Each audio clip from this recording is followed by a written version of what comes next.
So, hey, everybody, like I said, I'm going to say this one more time. I want y'all to like and subscribe. Like and subscribe. Also, go and check out the bus system. It's www.thebussystem.com. Head on over to Instagram, same tagline, and also on TikTok, and you'll find Coach Sam there. You'll find all his videos. You'll find all the knowledge, wisdom, and understanding that he's sharing right here today. It'll be on there as well. Coach, let's switch gears for a second. Deion Sanders. Okay. I want your take on this. So Dion, when was that? Was that last year he left Jackson State, or was it early this year? It was this year. This year. Early this year, right? Mhm. Maybe like January, right? Mhm. Mhm. So Deion Sanders goes to Jackson State. It's Mhm. a big hoopla, mind you. Deion Sanders didn't go to a HBCU. Deion Sanders went to FSU, Mhm. but he wanted to help because I think that Deion saw not just Jackson State, but he saw the HBCU circuit as being flatlined. Because when I think about HBCU games, Coach, I don't know about you, I think of two things: the step shows Yeah. and the tailgating. I That's could care right. less about athletics. That's right. I don't know who they're playing. I don't know at what time.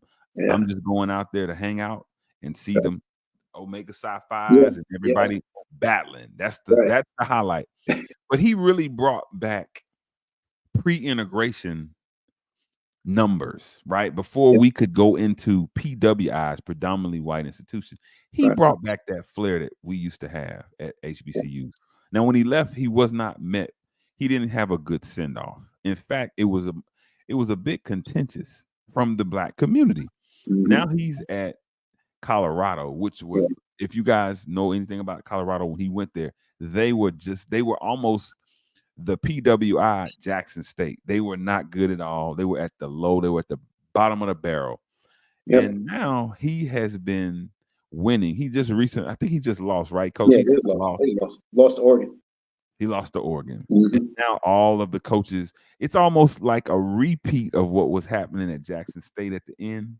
And I would suspect probably all the way through they were hating Coach. We just, you know what I mean? He was getting so much positive Yeah. notoriety and recognition that got overpowered. But now he's lost, and they're really going at Deion's neck.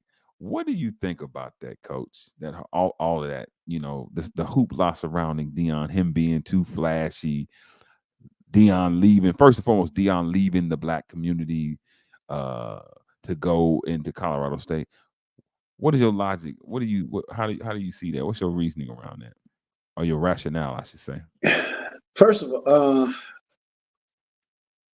confident, and I'll use the word black for lack of a better term, but confident black men always seem to rub society the wrong way. Yes, sir. Yes, Men, sir. men Yes, who sir. men who are unapologetically confident, and men who have a belief in something greater than self first. But through that belief of something greater than self, it gives them a power to understand that they were made divine. So when they tap into that energy in whatever field they're in, and they project that energy and they talk that talk, they walk that walk, it's for some reason it rubs people the wrong way. And the reason why it rubs them the wrong way is because they have underachieved in their own path. So that Right. way, when they watch another man walk into a room, or woman walk into a room that is confident and sure, that is only the reflection of them. Their reflection is, I didn't make it because I wasn't confident. So when I see Deion, I sit back and I root. I was never a Colorado fan, but guess Me what? neither. I'm pulling for him now. Okay, I'm Absolutely. pulling for him to Absolutely. succeed Absolutely. because, yeah, look, he went to Jackson State and he was reaching out, say, hey, help me, help me, That's help me, right. help me, help me, help me. Right. Nobody helped. Very few helped. Now that he's over here in Colorado, damn, where were all y'all athletes beforehand? Where were all the NFL guys beforehand? What he was trying to do was bring attention and notoriety to a graveyard. And I say to you, look, I'm about to raise something up from the dead. And I'm about to establish something that had never been done before. The amount of money that is generated from at Jackson State was because of Deion Sanders using his platform, That's his right. notoriety, his influence, his skills His to be money. able to bring awareness and attention and prominent athletes to Jackson State. He brought boys that were supposed to be going to Florida State, D1 schools, that went to Jackson State and said, okay, let's give it a chance. Let's give it a shot. Because Deion's there. Now, when he didn't get what he wanted or didn't get what he needed, he still accomplished a lot at Jackson State. He says, okay, we got an offer to go to Colorado. Who the hell wants to go to Colorado? Nobody. Colorado was a graveyard too. They were 1-11 last year. Colorado hasn't been good since, I want to say, almost 15 years, it seems like. Okay? They were decent maybe 5, 6, 7, 8 years ago, but never great. Deion, in 4 weeks, has done more at Jackson, at Colorado, than was done in the last 6 years, 7 years. Deion Sanders has turned that program around, and he's just getting started. And let me tell you, and I know folk will sit back and say, well, he should have stayed with us. Well, what did us give him to keep him there? Right. When did us get up and support him?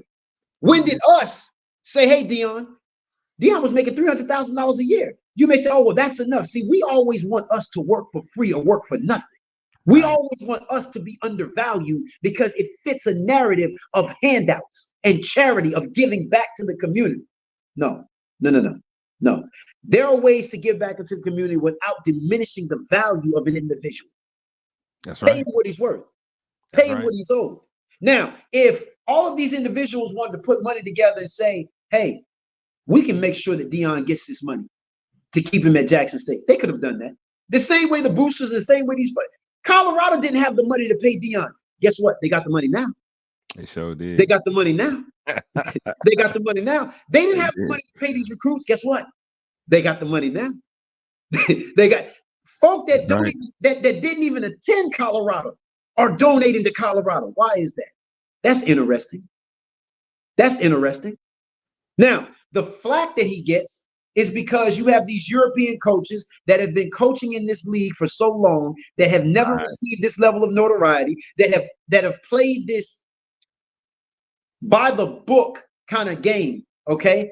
And it's no different. I saw this thing earlier. It's no different than like the Fab Five when they came out and they had the long shorts, the black socks. It's no absolutely. It's no different than when Allen Iverson came into the league and all of a sudden had the tattoos and the cornrows and this.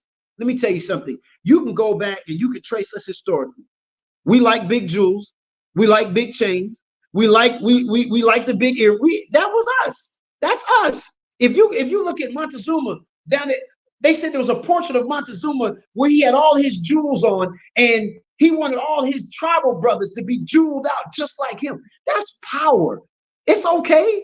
If you look at us from our Egypt days, from our Sumer days, our Babylonian days, we wanted to be decked out in the finest of jewels. If you look at the priestly class in the Hebraic culture, guess what? The priests walked around with big jewels on. They had rubies and diamonds on. That's nothing new. That's nothing new. If you listen and read of King David was as flashy as they came. A light-skinned, beautiful brother that walked out was a warrior, and he talked big talk and walked big walk. There's nothing new, but we, for some reason, we hear these things and see these things, and we tend to, even us, we frown at that, and we can't wait for him to fail. Absolutely. We can't wait for him to fall. Absolutely. No, we should be cheering Deion on. It's okay. We should be cheering him on because guess what? He's given opportunities to young men that they wouldn't have gotten in other places. So let me ask you something. You're a father, right? We're both fathers. We have sons. Would you want your son going to play for Nick Saban?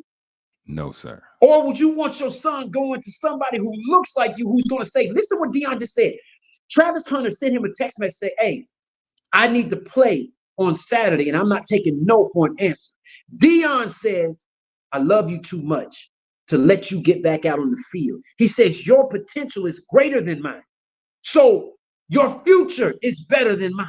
So guess what? We're going to preserve you because there's more to life than football. It ain't about the machine. It's not about making the establishment a couple of quarters and dollars. Because most coaches are gonna say, or we hear the horror stories and how these athletes, NBA, NFL, and we see it right before our eyes, how they break down. And it's because they might have came back too soon. It's because they didn't get a surgery that they were supposed to get when they were supposed to get it. Yeah, So Deion is, like you said, at the bus system, at your training, he's not only trying to nurture uh football players. He's trying to nurture men. that's it. That's it. He's trying to nurture, and that's not to say that. Listen, brothers and sisters out there, we're not saying that other coaches who are of other ethnic groups are not, but we are saying that Deion has identified himself as one who absolutely is in the black community, who's trying to do just that. Absolutely.